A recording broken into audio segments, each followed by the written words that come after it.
वो कौन है, सदर जो है वो पाकिस्तान के, तो ये आपके सामने लिस्ट भी आपको दिखाई दे रही है सदूर की, जो पाकिस्तान के सदर गुजरे हैं। तो सदर जो है, सबसे पहले अगर बात की जाए सदर के इलेक्शन की, तो सदर जो है वो इनडायरेक्टली इलेक्ट होता है। जो भी पार्टी जीतती है नॉर्मली वही जो है अपना कैंडिडेट जो है वो अनाउंस करती है, और वही कैंडिडेट जो है वो सदर बनता है। जैसे कि इस टाइम पे आरिफ अलवी हैं, और इससे पहले ममनून हुसैन थे जो कि नून लीग के थे, ठीक है, उनकी सपोर्टर के थे। इस टाइम पे ये पीटीआई के हैं। गो के सदर के लिए ये ज़रूरी है, क्योंकि जब सदर अपनी ओहदे का चार्ज संभालता है तो वो जो पार्टी का उसके पास ओहदा होता है उससे वो रिज़ाइन कर देता है, क्योंकि वो ये बताता है कि मैं पूरे मुल्क का सरबराह हूं, न कि किसी एक पार्टी का सरबराह हूं। वो कि उसकी एसोसिएशन तो पार्टी के साथ रहती है, लेकिन उसको रिजाइन करना होता है ये बताने के लिए कि भाई मैं न्यूट्रल हूं, और मैं हर तरह से जो है हर एक के लिए, चाहे वो अपोजिशन है चाहे वो गवर्नमेंट है, मैं सबके लिए एक बराबर हूं। तो अब ये सबसे पहले इनडायरेक्ट इलेक्शन होते हैं। और उसके बाद जो है जी सबसे अहम शर्त क्या है, 45 साल जो है वो उम्र होनी चाहिए किसी भी सदर के लिए, साथ में जो है वो मुसलमान होना चाहिए, और साथ में वो असम्बली का मेंबर मुंतखब हो सके, यानी कि कोई उसके ऊपर केस ना हो कोई इस तरह का कि वो अगर असम्बली का अगर मेंबर ही मुंतखब नहीं हो सकता, तो इसका मतलब ये है कि वो किसी ना किसी तरह से जो है किसी केस के अंदर इन्वॉल्व है, कोई प्रॉब्लम है, ठीक है, और ड्यूल नेशनल ना हो, तो ये उसके लिए जो है ना रिक्वायरमेंट्स हैं।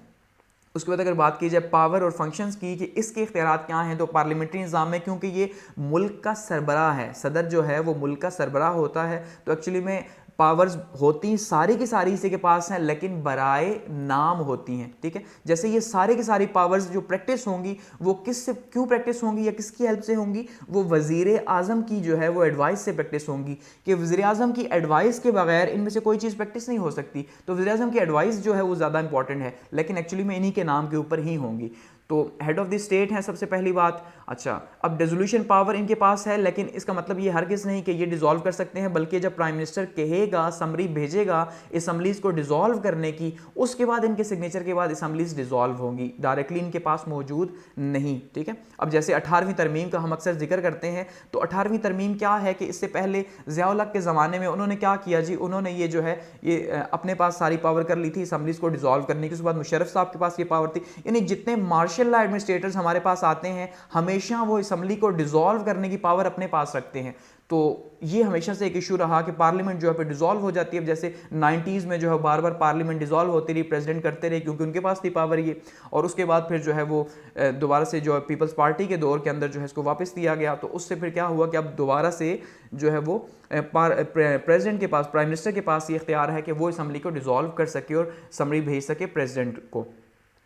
हेड ऑफ जी आर्म फोर्सेज है, जितनी भी हमारी आर्म फोर्सेज हैं, ठीक है जी, उनके हेड जो है वो कौन है जी, वो हेड होता है प्रेसिडेंट साहब। इसी तरह से जो अपॉइंटमेंट्स हैं वो सारे का सारे इख्तियार प्रेसिडेंट के पास है, लेकिन प्राइम मिनिस्टर की एडवाइस के ऊपर जितनी अपॉइंटमेंट्स है। अब अपॉइंटमेंट्स क्या हैं, जितनी टॉप लेवल की, जैसे एम्बेसडर्स हैं, जुडिशरी में है, ठीक है जी।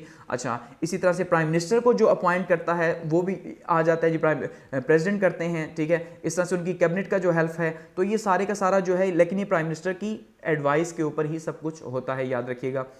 और इसके अलावा जी जो ट्रीटीज़ हैं उनको साइन किया जाता है। ट्रीटीज़ जो हैं जब दूसरे ममालिक के साथ साइन होती है तो प्रेसिडेंट करते हैं। लॉ मेकिंग, जैसे अब ऑर्डिनेंस है, सबसे इंपॉर्टेंट रोल जो है वो सदर का यही है, लेकिन ये भी गवर्नमेंट कहेगी तो गवर्नमेंट के एडवाइस के ऊपर ही होगा, या प्राइम मिनिस्टर चाहेंगे तो तभी ऑर्डिनेंस पास होगा। कि जब असम्बली इन सेशन नहीं होती, ठीक है, जब असम्बली का इजलास नहीं चल रहा होता और ऐसे में अगर कोई कानून पास करना पड़ता है या कानून पास करना पड़े तो वो ऑर्डिनेंस के थ्रू होता है। तो वो सदर साहब जो है वो एक बिल के ऊपर सिग्नेचर करेंगे और वो आइन बन जाएगा, और फिर जब असम्बली का इजलास होगा तो उसमें उसको जो है वो पास करवा लिया जाएगा। तो ये ऑर्डिनेंस का राइट है। इसके अलावा स्पेशल पावर्स हैं, अगर किसी कैदी को छोड़ना चाहें तो वो छोड़ सकते हैं, ठीक है जी।